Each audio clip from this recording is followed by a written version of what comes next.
നമ്മൾ വല്ലതും നട്ടാ ഉടനെ ലോകത്തുള്ള പുഴുവെല്ലാം കൂടെ ഒന്നും കയറുള്ളൂ. ഇരിക്കണ ഇരുത്തം കണ്ടില്ലേ രണ്ടെണ്ണം? കാലത്തൊന്നും പോയ പോരാ, തലേ ദിവസം തന്നെ പോണം തൊടാൻ. കുടുംബത്തിന്റെ മാനം കളയാൻ വേണ്ടിട്ട് ഒരെണ്ണം മടുത്ത് എനിക്ക്. ഇനി ഞങ്ങൾ വരുന്നില്ല. ഡേയ്, അവർ രണ്ടുപേരും കൂടെ ഗുരുവായൂർ വഴി തൊഴുതേനെ. നിന്നെ പോലീസുകാർ എന്തിനു വിളിച്ചെന്ന് പറ. നീ ഇവിടെ കുറയ്ക്കാതെ. ജാമ്യത്തിലിറക്കാൻ. ആരെ? നിങ്ങളുടെ മോനെ. രണ്ടെണ്ണം താമസിച്ച ലോഡ്ജേ പോലീസ് റെയ്ഡ് ചെയ്തു. അനാശാസ്യ പ്രവർത്തനത്തിന് ഉള്ളിലിരിക്കായിരുന്നു. തെളിവ് ചോദിച്ചാൽ കൊടുക്കാൻ എന്തെങ്കിലും വേണ്ടേ? ഇതാ പറയണ്, വേണ്ടത് വേണ്ട സമയത്ത് ചെയ്യണമെന്ന്. അല്ല, അന്നെ പറഞ്ഞിട്ട് കാര്യമില്ല, പറഞ്ഞാൽ മതിയല്ലോ. മൂത്ത് നിറച്ചിരിക്കല്ലേ? ഇനിയിപ്പോ എന്റെ നെഞ്ചത്തോട്ട് കയറിക്കോ. ഞാൻ മൂത്ത് നിറച്ചിരിക്കാനടാ. എടാ, ഒരു കാര്യം മനസ്സിലാക്കണം. നിന്റെ തന്തയാണ് ഞാൻ, നിന്റെ അവന്റെ. ഞാൻ പറഞ്ഞ എന്തെങ്കിലും നീയൊക്കെ കേട്ടിട്ടുണ്ടാ? നിനക്കൊക്കെ തോന്നിയ പോലെ അല്ലടാ ഇത്രയും കാലം നീയൊക്കെ ജീവിച്ചത്. തന്ത പോലെ നിൽക്കണം, ഇല്ല ഇങ്ങനെയൊക്കെ ഉണ്ടാവും. നീയൊക്കെ വളരാൻ വേണം വളരണം. തന്തയുടെ സ്ഥലത്തിനടാ നിൽക്കുന്നത്. തന്ത കണ്ടിട്ടല്ലേ മക്കള് വളരുന്നത്? എടാ, എങ്ങനെയാ നിന്നെയൊക്കെ ഞാൻ വളർത്തിയത്? എങ്ങനെയാ നിന്നെയൊക്കെ ഞാൻ നോക്കിയത്? എടാ, അവൻ ഈ ഗതിയെ വന്നുള്ളൂ. നീ ഉണ്ടല്ല, നിന്റെ ഊപ്പാട് വന്നേ നീ പോളൂ. തന്തയാണ് പറയണത്. ഞങ്ങൾ ഇങ്ങനെ ആയത്. നാടമോനെ കഴിഞ്ഞൂത്ത് അടിച്ചെന്നോണ്ടല്ല. അടിക്കല്ലേ അച്ഛാ, മിണ്ടല്ല. അവര് വരുന്നു. അവന്റെ പെങ്ങളെ കെട്ടിയതാ എന്റെ ചക്ക എങ്ങനെയായത്. എന്താ അളിയത്? മാനം പോയില്ലേ? ഇനി ഇതിന്റെയും കൂടി കുറവുണ്ടായുള്ളൂ. അല്ലേലും തന്നെ രണ്ടുപേരും ഇവിടെ തല്ലി വിളിച്ച് അയൽവക്കക്കാർക്ക് ചിരിക്കാനുള്ള വക ഉണ്ടാക്കണ്ടല്ലോ. കല്യാണം കഴിഞ്ഞ് 3-ന്റെ അന്ന് തുടങ്ങിയതാ ബഹളം. ഒരു സമാധാനം ഉണ്ടായിട്ടില്ല ഇവിടെ. 3-ന്റെ അന്നല്ല, അന്ന് രാത്രി തുടങ്ങി. അന്നല്ല, പിറ്റേ ദിവസം രാവിലെ. ഓ, രാവിലെ.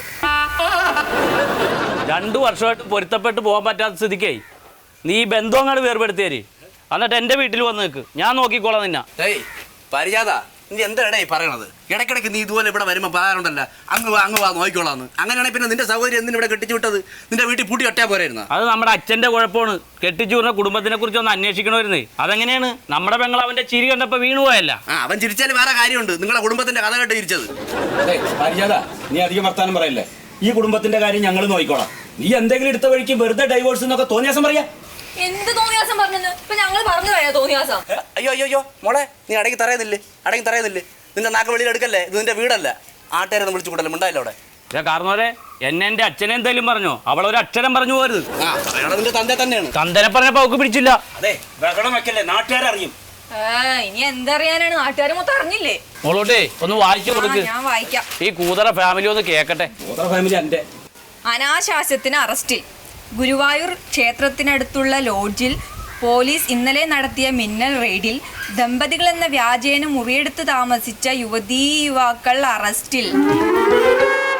കടുവമാന്തിക്കരയിൽ സുന്ദരേശൻ മകൻ ലോലിതനും വിഭീഷണൻ മകൾ മണ്ടോദരിയുമാണ് അറസ്റ്റിലായത്. പ്രതികൾക്ക് ജാമ്യം നൽകി വിട്ടയച്ചു. ജാമ്യം നൽകിയാളുടെ പേരൊന്നുമില്ലല്ലോ.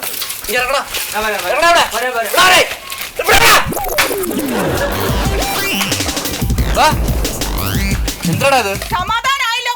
അപ്പോഴേ ഞാൻ പറഞ്ഞതാ അന്ന് രാവിലെ ഇവിടുന്ന് അമ്പലത്തിൽ പോയാ മതിന്ന്. അപ്പൊ പറ്റില്ല. തലേ ദിവസം അവിടെ ചെന്ന് കിടന്നുറങ്ങി രാവിലെ നിർമ്മാല്യ ദർശനം നടത്തിയാലേ പറ്റൂ. എന്തിനാടാ ഗുരുവായൂർ പോയി ലോഡ്ജ് എടുത്തേ? കഴിഞ്ഞ ദിവസം ഇവിടെ ഒരു കൈനോട്ടക്കാരി വന്നിരുന്നു. അവർ പറഞ്ഞു എന്നും ഞങ്ങൾ വഴക്കിടാനുള്ള കാരണം കല്യാണത്തിൻ്റെ അന്ന് ഞങ്ങൾക്ക് കിട്ടിയ കൊതിയാണെന്ന്. അപ്പൊ രാവിലെ നിർമ്മാല്യം തൊഴുതാൽ മാറുമെന്ന് പറഞ്ഞു, അതുകൊണ്ട് പോയതാണ്. എനിക്ക് മടുത്തു. എത്ര പെട്ടെന്ന് ഈ ബന്ധം പിരിയണം. ഞാൻ എന്റെ വീട്ടിൽ പോയി നിന്നോളാം. ചേട്ടൻ എന്നെ നോക്കൂലേ? നീയൊന്ന് അടങ്ങു വേണ്ടു. ഞാൻ നേരത്തെ ഒരു ആവേശത്തിന് പറഞ്ഞു പോയി ഓർത്ത് ഞാനിതൊന്ന് സോൾവ് ചെയ്യാൻ ശ്രമിക്കട്ടെ. ഒരു കാര്യം ചെയ്യ്, നിങ്ങൾ രണ്ടും കൂടെ ഇങ്ങനെ കൂടെ ഇറങ്ങി പോയി വീട്ടിൽ. പിന്നെ അല്ലളിയാ, പോലീസുകാർ പിടിച്ചപ്പോ നിങ്ങൾ ഭാര്യയും ഭർത്താവുമാണെന്ന് അവരോട് പറയാറുന്നില്ലേ? അത് പറഞ്ഞു. എന്നിട്ട് അവര് പറഞ്ഞു അത് മാത്രം പോരാ, രേഖ കാണിക്കാൻ പറഞ്ഞു. കല്യാണം രജിസ്റ്റർ ചെയ്യാത്തോണ്ട് രേഖ കാണിക്കാൻ പറ്റില്ല. അപ്പൊ അത് ഇതുവരെ രജിസ്റ്റർ ചെയ്തിട്ടില്ലേ? അപ്പൊ നിങ്ങൾക്ക് താലിമാല എടുത്ത് കാണിച്ചു കൊടുത്താർന്നാടി. അതെങ്ങനെയാണ്? ഇയാളുകൊണ്ട് പണയം വെച്ചില്ലേ? പിന്നെ റോൾഡ് ഗോൾഡ് കാണിച്ച ആരെങ്കിലും വിശ്വസിക്കോ? മക്കളെ ആൽബം ഇല്ലായിരുന്നത്, അതെടുത്ത് കാണിക്കാൻ തരാ. അമ്പലത്തിൽ പോകുമ്പോ ആരെങ്കിലും ആൽബം കൊണ്ടുപോച്ചാ? ഈ വകതിരിവില്ലാത്തവന്റെ കൂടെ എനിക്ക് ഇനി ജീവിക്കണ്ട. എനിക്ക് ഡിവോഴ്സ് വേണം.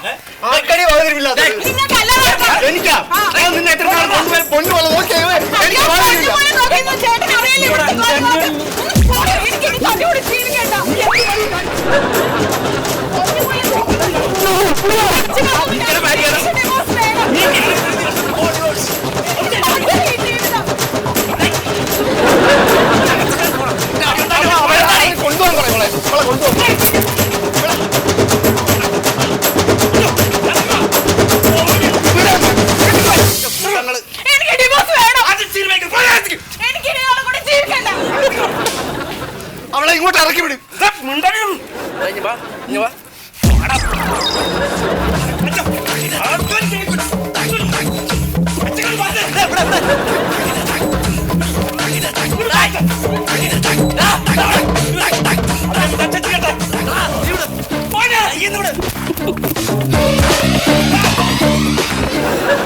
എന്റെ ബാഗ് എടുത്താ ഞാൻ പോവാ